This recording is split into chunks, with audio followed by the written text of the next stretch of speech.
What's up, everybody? Welcome back to the channel. Check this out, y'all. Iran issued threats against U.S. homeland ahead of Trump's attacks on nuclear sites report. This is completely the fault of Joe Biden. I'm not going to put any of this on Donald Trump. Simply because, okay, so what this is talking about, this news article is talking about sleeper cells in the United States, terrorist sleeper cells within the United States. Joe Biden allowed for upwards of 20 million criminal aliens to come into this country. 2 million gotaways. We have no idea who these people are. We have no idea. You know, think about that statistically. Out of 2 million people, what percentage do we believe are terrorists? Even if it's 0.5%, even if it's 0.1%, that's still a lot of people. That's still like, what, 2,000 people? It's insane. Now, sure, you might make the argument, well, if Donald Trump wouldn't have blown up their nuclear sites, those people would still be here. You think they wouldn't be planning terror attacks? You think they're not planning terror attacks? You know how long those people were in here before 9/11? Yeah, they were here for a while, folks. We all know this. But let's get into this news article. This is fascinating. Iran reportedly sent a direct threat to the United States ahead of President Donald Trump's military strikes on Iranian nuclear targets. According to NBC News, citing U.S. officials, the Iranian regime warned that if the United States proceeded with its planned attacks, the country may activate terrorist sleeper cells already embedded within the American homeland. The threat was reportedly delivered through an intermediary during last week's G7 summit in Canada. 729 of the over 1,500 Iranian nationals who illegally entered the U.S. at the southern border were arrested during the Biden administration. Were released back into the country, folks. This is one of the main reasons why I go so hardcore on that border and why Joe Biden decided that he was going to destroy the country when he decided to just allow criminal aliens to flood the country. Just allow anybody and everybody to come into this country. Vetting be damned, for crying out loud. We don't care about vetting. We don't care about who these people are. We're just going to let them come in. They just want a better life. No, I'm sorry. Like I always argue, if you come into this country illegally, you are not coming here for a better life. You are intentionally subverting the laws of this country to enter into this country illegally, to try to hide from Border Patrol for some reason. I don't care what that reason is. We have laws in this country, and we are a country of laws, and those laws should be applied equally all the way across the board.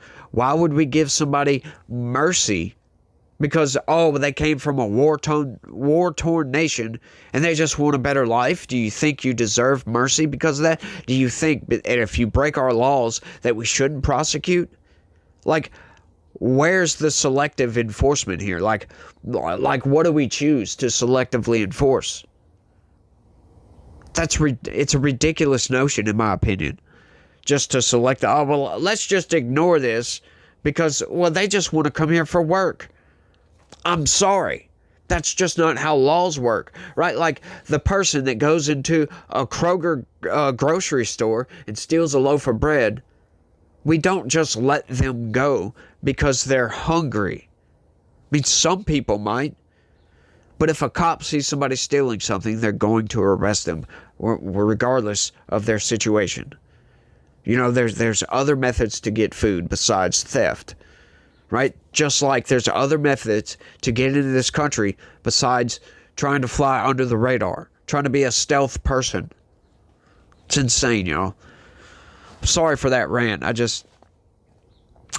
can't stand that Biden's border policies, for crying out loud, according to Fox News. Additionally, there were over 2 million known gotaways at the border during the Biden administration. Because they were never apprehended, there is no way of knowing where they are from. On Friday, 2 days before these strikes, it was reported that the Trump administration was already boosting efforts to monitor suspected Iranian-backed operatives in the U.S.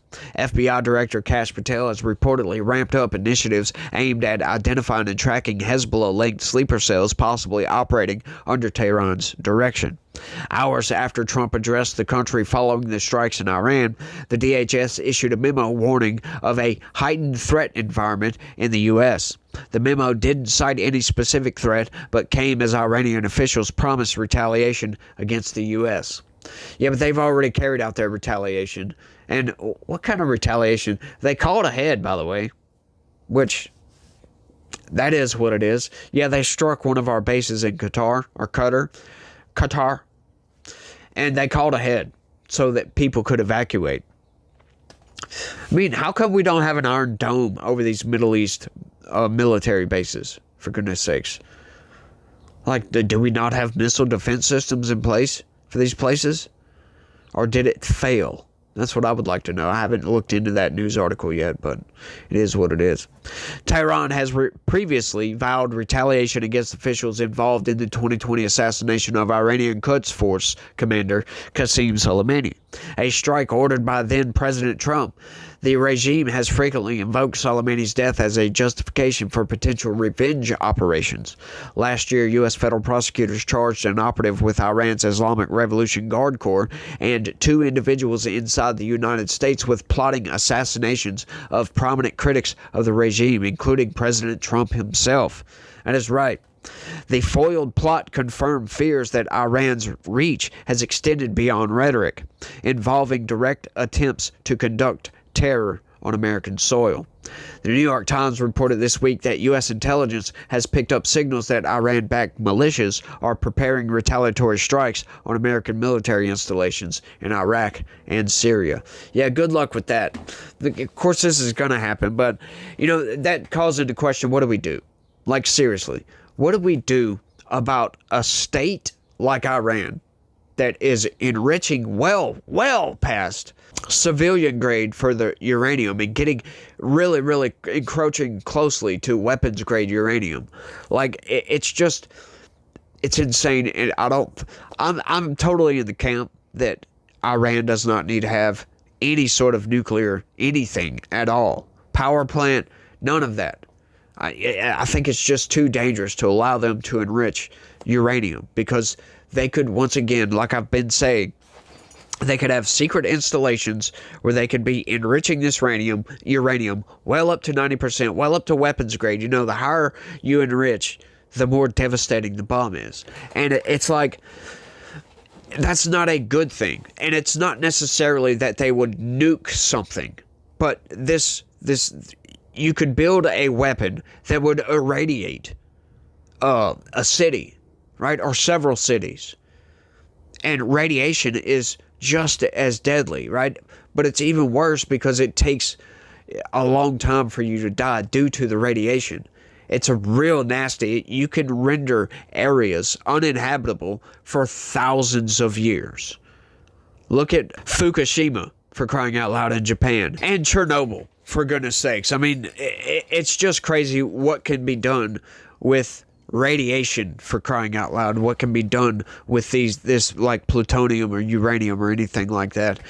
You could do some really nasty stuff with it. So I'm firmly in the camp that this was kind of necessary, right? I don't like military intervention at all. I'm really big on non-intervention, for crying out loud. But it's like, you get to this situation, why else would they be enriching uranium, for goodness sakes? But the point remains. Trump came out and he posted, "Oh, we've totally obliterated their nuclear sites." Well, hang on just a second.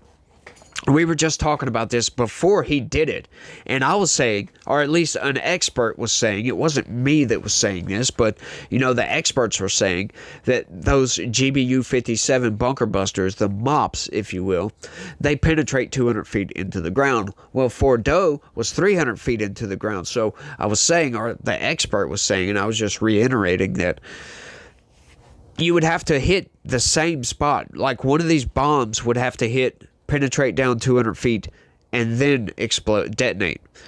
And then while that was detonating, another one would have to penetrate that same spot and detonate again. It would have to penetrate further, in other words, and detonate.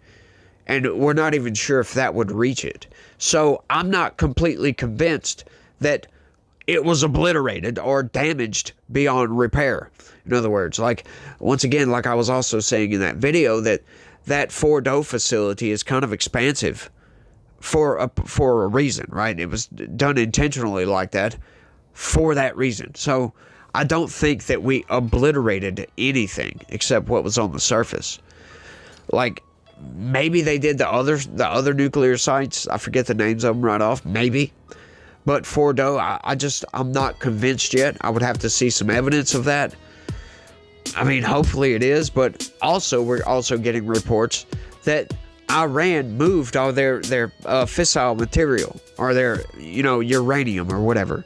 They moved it all before the strikes came. So it's like, what was the point then? Just to destroy the centrifuges? I don't know, folks. There's the fog of war going on right now, so we'll have to see what happens. Hopefully this doesn't escalate further, but we'll just have to see. But y'all let me know what y'all think about all this down in the comments section. That's all I got. Y'all don't forget to smash that like button for me. Subscribe if you're new around here. Share this video anywhere and everywhere you can. Tell your friends, tell your neighbor, tell your dog, because they could use YouTube somehow. But y'all do all that for me. Sign up, become a member, and y'all try to have a good day. Stay legitical. Peace.